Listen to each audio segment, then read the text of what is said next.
Hi again, everyone. Thought I'd touch on a subject here about Ben Hogan. There's been a lot of talk about him and his swing. I guess I'll throw my 2 cents worth in. It's been often wanted to be copied and very few have been able to achieve it. Just wanted to show you one quick swing here of myself when I was younger. Forget the backswing. The backswing's only used to set us up for what's going on later on in the swing.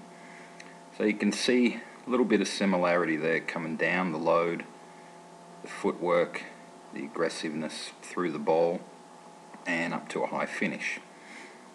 Hogan worked on all this stuff, a little different look than mine, but I think from the feel that I had, hopefully I can give it a little bit of decent insight into what he was trying to achieve with his swing. The one thing we really have to remember about Hogan is he had very flat clubs, lie angle.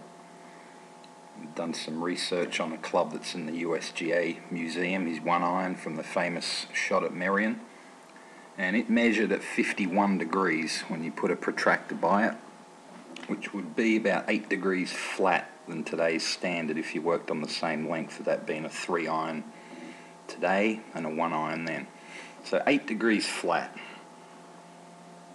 So unless you really have your equipment set up like him, it's very hard to swing like him. And this is a great observation here. This is Hogan from the 1930s when he had trouble as a hooker of the ball. Very nice down the line view here from out in front.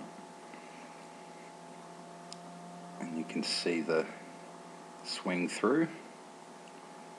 Here's from the face-on view, caddy view as we call it. Very similar type of motion here to what he achieved, later on with his swing that he famously built and had better control over. Now we'll look at his swing from 1954. Very similar sequence of pictures, the frames, very similar positions that we're looking at. Now I'll just let you walk through these and watch, and then we'll see what happens when we do a little side by side of them in a second here.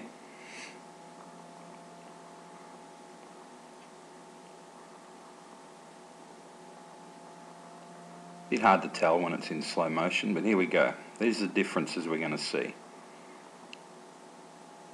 The old Hogan had very much of a right hand roll. Straightened that right arm, lost his acceleration by dumping his arms through the ball. You can really see it there. The club face is flicked around. And let's have a look what he did later on. So he did more of an angle hinge through the ball. He kept those hands much more solid and never allowed the club face to roll over. So how did he do this? A lot of people say Hogan had one secret. I think he was a little bit smarter than that. I think he had a lot of secrets that led to what he did. Obviously he changed his grip. He made that a little bit weaker. And that certainly helped him create that feel of that angling of the club through instead of letting that club flip vertical or horizontal on the way through. And this is a really good view of what he was doing, especially from above here. So you can take note, his right arm is actually pinned to his side through the strike.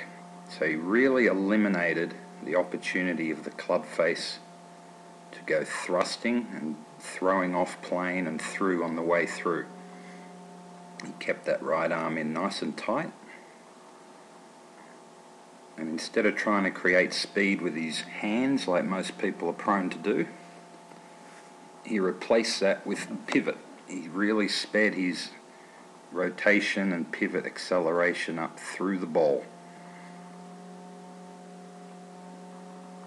He talked about having 3 right hands, the way he set his grip up and the way he had his right arm in tight there. He could actually hit as hard as he wanted to with his right hand and never fear the ball really going left like it used to in his younger days, because his pivot was always outracing his hand action.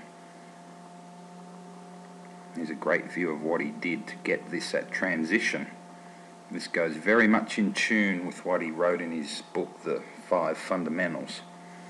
How he didn't want to break that plane of glass. He got up to the top of his swing and shallowed his swing out underneath that plane of glass coming back into the ball. Cupped his wrist at the top a little bit. That's one of the secrets, possibly.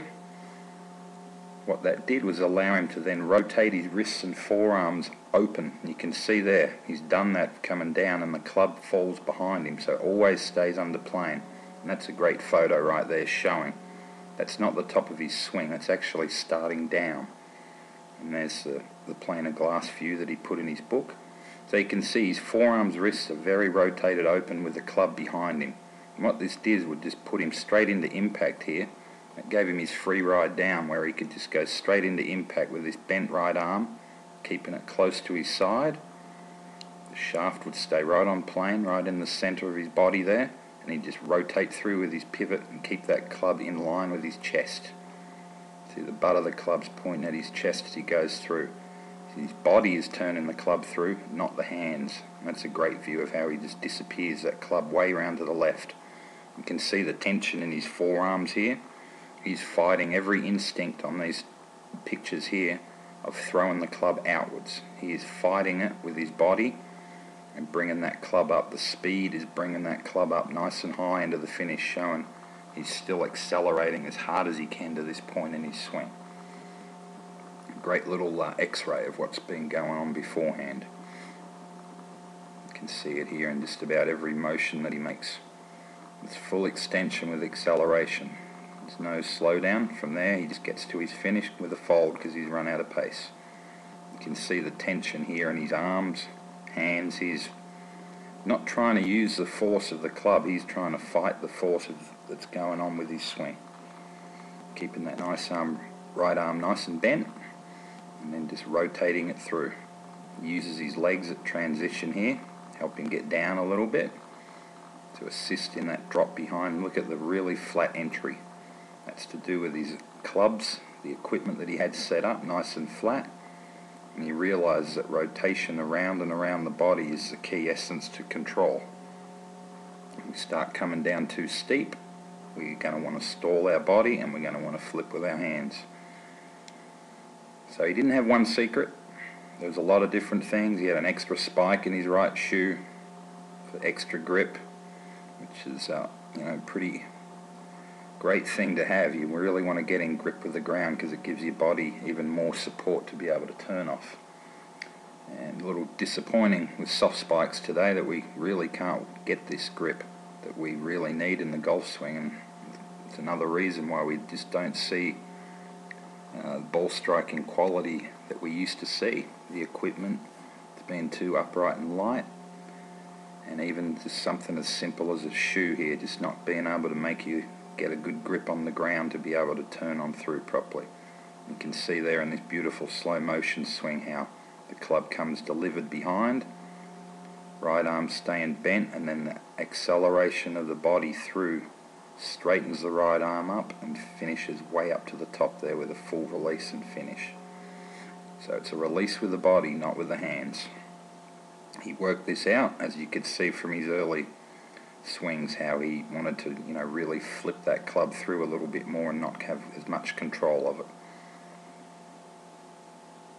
I always love these footages of Hogan at Augusta there when he was practicing for one of his final Masters. You can see everything at work there. Get up, he knew what to do. Get up, you load the transition with some initial leg work down, let the weight of the club and the forearms roll it back behind you so you come from inside, tuck the right arm in and accelerate right through to the finish, eliminating all the club face control, the roll and everything. He's just got it, he's doing all the work. He's not letting the club do it all for him. It's beautiful. For more insight, visit bradleyhughesgolf.com or my partner site with John Lag Pressure Erickson, advancedballstriking.com.